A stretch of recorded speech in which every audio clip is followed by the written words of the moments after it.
Hello, and welcome to my capstone presentation. My name is Brian Campbell, and before we get started, I thought I'd take a few moments and give you some background about my journey to the SLUM program. As a youngster, I was an avid collector of sports cards, rocks, coins, books, records, and even pogs. It really didn't matter too much what it was. Mostly my fascination with collecting centered around the arrangement and rearrangement of these items. My fascination with arrangement has served me well in my professional life. For the past 13 years, I've been actively employed as a records manager. First at my college's Americans with Disabilities Act Compliance Office, which was known as Access Services. And then in 2006, after I graduated, I joined the second largest law firm in Oregon, Schwab Williamson & Wyatt. Fast forward from 2006, and I was really at a professional crossroads.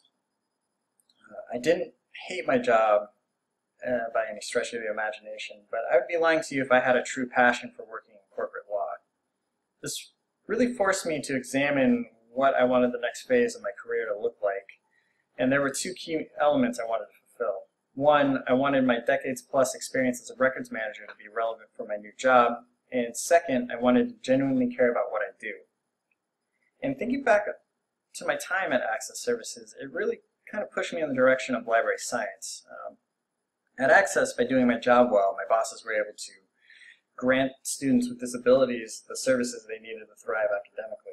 And I truly believe libraries fill a similar role in our society, and I want to be a part of making that happen. So enough of the introduction.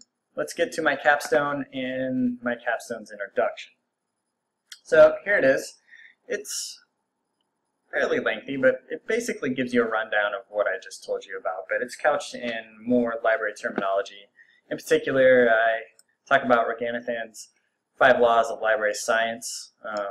This was really important to me, especially in the beginning of the program, because it finally gave me terminology and the language to express my own professional values as a records manager.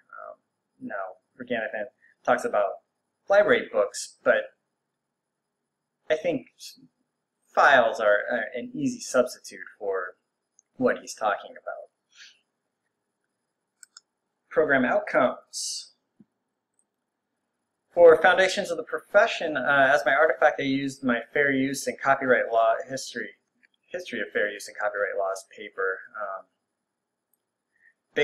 Basically, libraries wouldn't exist in the format we know now without these laws, so I thought it was important to understand where they actually come from, which is 1500s England, and basically the structure of these laws have stayed the same, but they've evolved as time has gone on and new media types have emerged.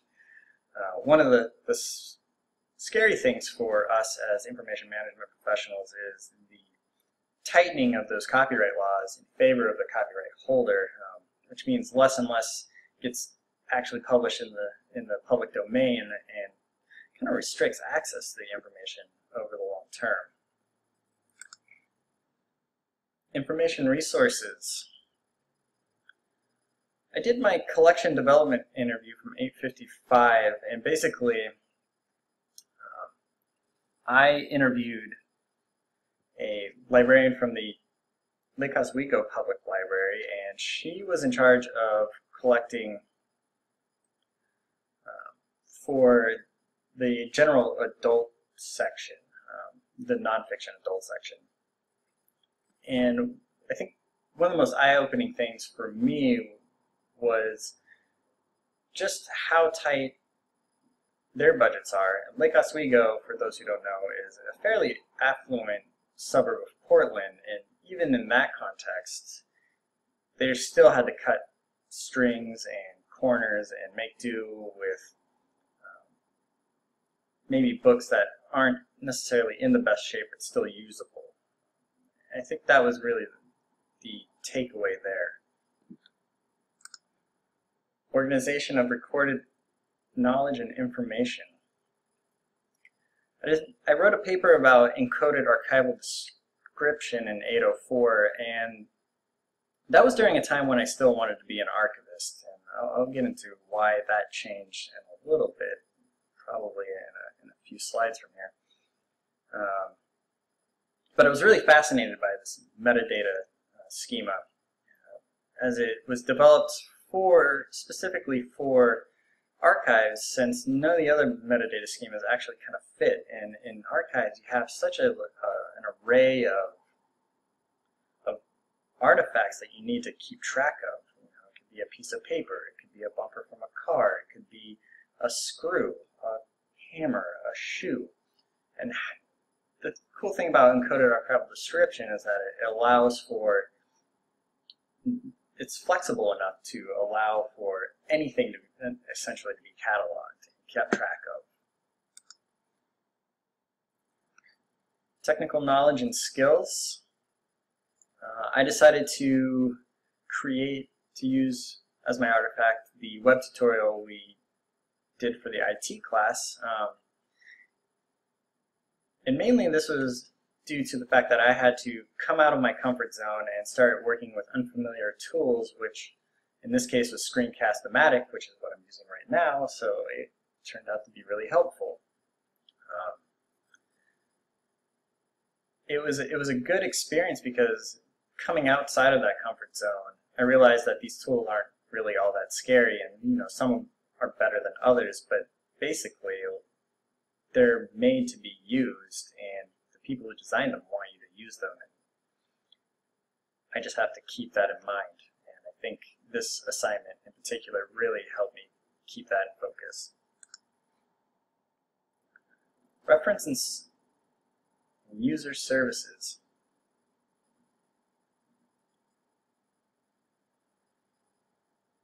I decided to go for the interview with an information seeker artifact from 802, and this was one of the first two classes that I took here at the SLIM program, and this one blew my mind because I interviewed a graduate student at Reed University, and they were writing a literature review for an assignment that they had, and they didn't access the school's online library catalog.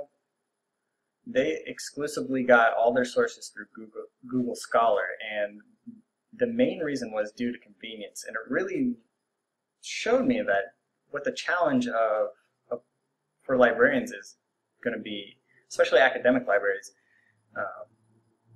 in the upcoming years, is how do we match the convenience of Google? And I think the answer is you don't, but you have to show students that you have more to offer than Google can actually give them. Whether or not we're going to be successful in that mission remains to be seen, but it's a worthy fight that we need to take on. Research, 810, the whole research class. For that, I used the Research Briefs Focus Group, our cumulative document.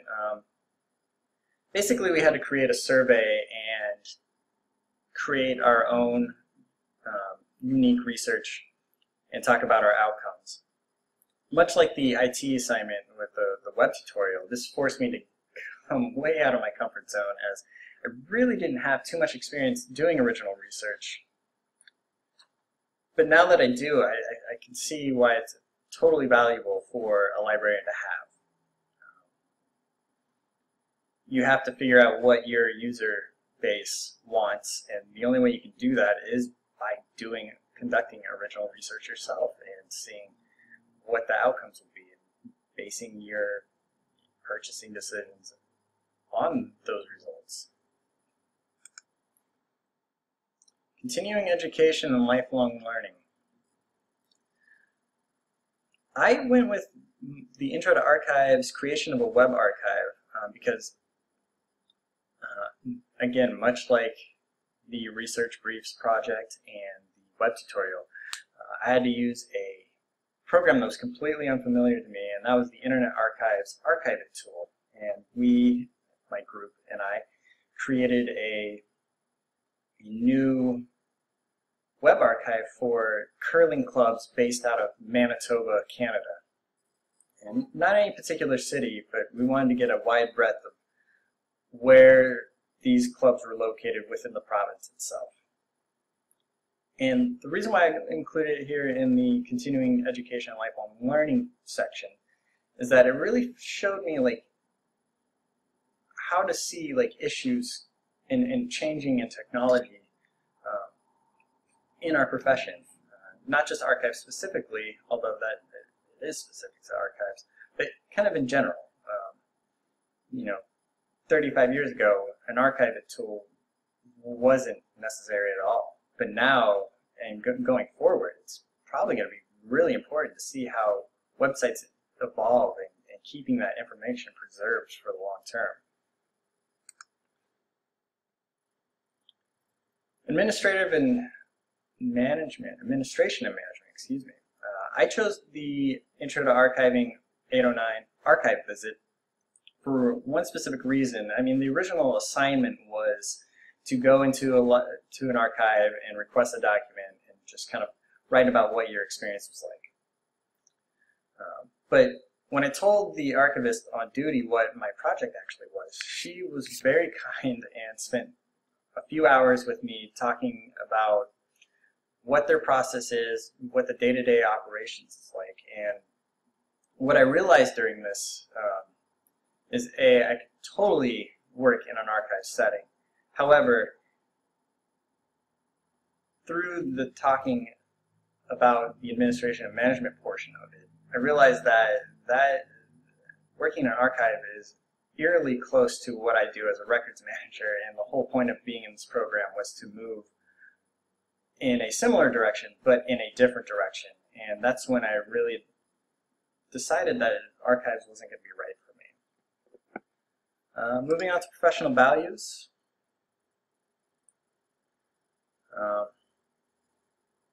Again, I used my website 2.0 tutorial to demonstrate service by creating web tutorials. We serve a specific community, and that's going to be increasingly important as more things become online exclusive or digitally exclusive. Libraries are not just going to be books.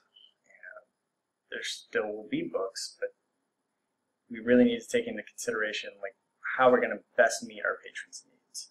And that's probably going to be through online access and showing them tools that they can use to better their own lives.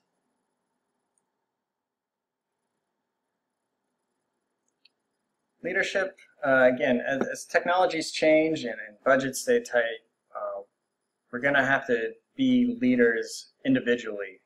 And that might just mean doing your best within a group and leading by example.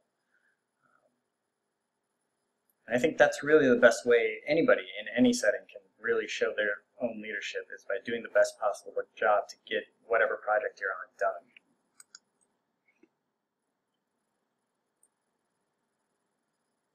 Integrity. This is a very important one. In the post 9/11 Patriot Act era and all the business with the NSA, it's more important now than ever to keep in mind the privacy of our patrons. And if we can't guarantee their privacy, they're going to just go somewhere else. And even if Google's not as private, and it's probably not going to be, it's much more convenient. If your privacy is going to be violated anyway, you might as well do it from the comfort of your own home rather than going to an actual building. Mentorship. This is very important in any profession, let alone ours, but it's at the macro level, it's important for a librarian to be able to grow as a professional, and without a mentor relationship, it's kind of hard to make that happen. And once you figure out where you want to go professionally and your mentor helps you get there, it's your duty to look at someone who's newer to the field and do the same for them.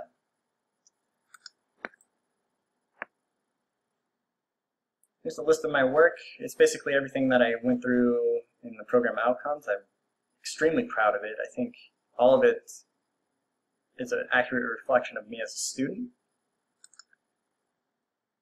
My resume, I told you about where I live, where I went to school. I went to Evergreen. It's kind of cool. And contact page. that's pretty much it. Thank you for listening. I hope you enjoyed it.